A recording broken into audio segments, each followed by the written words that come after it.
বিশ্বনবী একদিন নামাজে দাঁড়িয়েলেন, এরকম ভাবে নামাজ পড়তেছেন, পাশে এরকম ভাবে আছে, পকেট গেট আছে, এরকম একটা দরজার মতো। বিশ্বনবী নামাজে দাঁড়াইলেন, মুয়াজ্জিন সাহেব একামত দিচ্ছেন, একামত দেওয়া শেষ, বিশ্বনবী এখান থেকে সরে গেছেন। বিশ্বনবী নামাজের দণ্ডায়মান ছিলেন, এখন পর্যন্ত তাকবীরুল্লাহ করেন, আল্লাহু আকবার বলেন নাই। মুয়াজ্জিন সাহেব লা ইলাহা ইল্লাল্লাহ বলছেন। বিশ্বনবীর হঠাৎ করে মনে পড়ল একটা ব্যাপার, তিনি ওখান থেকে চলে গেলেন। সাহাবায়ে কেরাম সবাই চুপ হয়ে গেছে, দাঁড়াই আছে, কোনো কথা বলে না।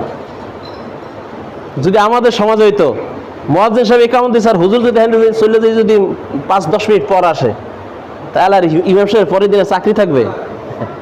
সমালোচনা সমালোচনা, চাকরি তো শেষই। যাই হুজুর আমাকে অপেক্ষা করাই, আমনে গেছেন গিয়া, আমনের আর আমরা রাখবো না।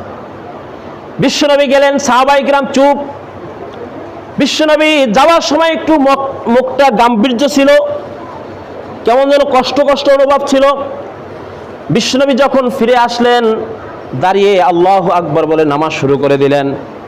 নামাজ শেষ, সাহাবায়ে কেরাম ভদ্রতার সহিত, আদবের সহিত জিজ্ঞেস করছেন, ইয়া রাসূলুল্লাহ, ইয়া হাবিবাল্লাহ, হুজুর গো আপনাকে তো আমরা কোনোদিন দেখি নাই, একামতের পর আপনি মসজিদের মেহরাব, মসজিদের নামাজের জায়গা থেকে আপনি অন্যত্র চলে গিয়েছেন, কখনো আমরা দেখি নাই।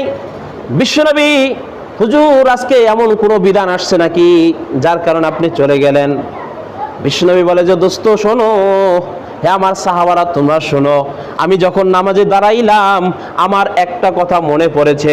এক ব্যক্তি আমাকে কিছু টাকা যাকাত দিয়েছিল মানুষকে দেওয়ার জন্য, আমি ওইটা আবার বালিশের নিচে রেখে দিয়েছিলাম, কিন্তু আমার ওটা দিতে মনে ছিল না।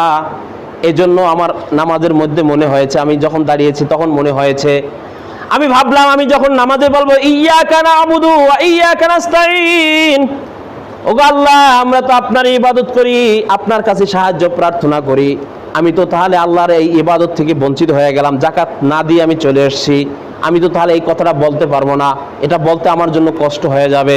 এই জন্য আমি গিয়ে আগে ওইটা প্রদান করে এসে আমি তারপরে নামাজে দাঁড়িয়েছি। সুবহানাল্লাহ, কত গুরুত্ব দেখেন। এর জন্য ভাইয়েরা, বন্ধুরা, বাবাজিরা, যাকাত দিতে হবে কি হবে না?